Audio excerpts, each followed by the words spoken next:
Good morning. I have just been to Buckingham Palace and accepted His Majesty the King's invitation to form a government in his name. It is only right to explain why I am standing here as your new Prime Minister. Right now, our country is facing a profound economic crisis. The aftermath of COVID still lingers. Putin's war in Ukraine has destabilized energy markets and supply chains the world over. I want to pay tribute to my predecessor, Liz Truss. She was not wrong to want to improve growth in this country. It is a noble aim.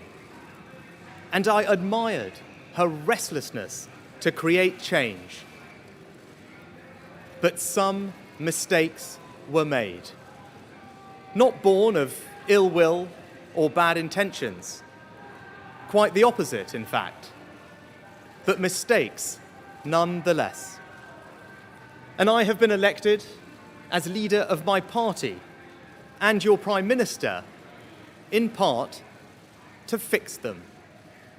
And that work begins immediately. I will place economic stability and confidence at the heart of this government's agenda. This will mean difficult decisions to come. But you saw me during COVID doing everything I could to protect people and businesses with schemes like furlough. There are always limits, more so now than ever. But I promise you this, I will bring that same compassion to the challenges we face today. The government I lead will not leave the next generation, your children and grandchildren, with a debt to settle that we were too weak to pay ourselves. I will unite our country, not with words, but with action. I will work day in and day out to deliver for you. This government will have integrity, professionalism, and accountability at every level. Trust is earned, and I will earn yours.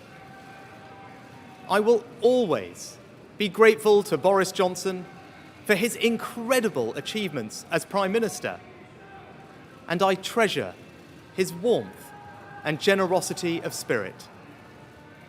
And I know he would agree that the mandate my party earned in 2019 is not the sole property of any one individual. It is a mandate that belongs to and unites all of us. And the heart of that mandate is our manifesto.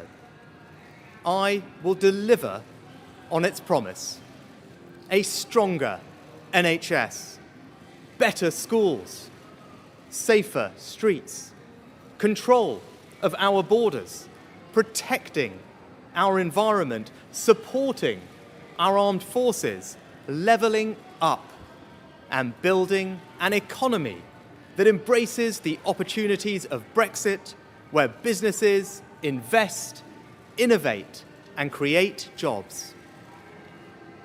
I understand how difficult this moment is. After the billions of pounds it cost us to combat COVID, after all the dislocation that caused, in the midst of a terrible war that must be seen successfully to its conclusions, I fully appreciate how hard things are. And I understand too that I have work to do to restore trust after all that has happened. All I can say is that I am not daunted. I know the high office I have accepted, and I hope to live up to its demands.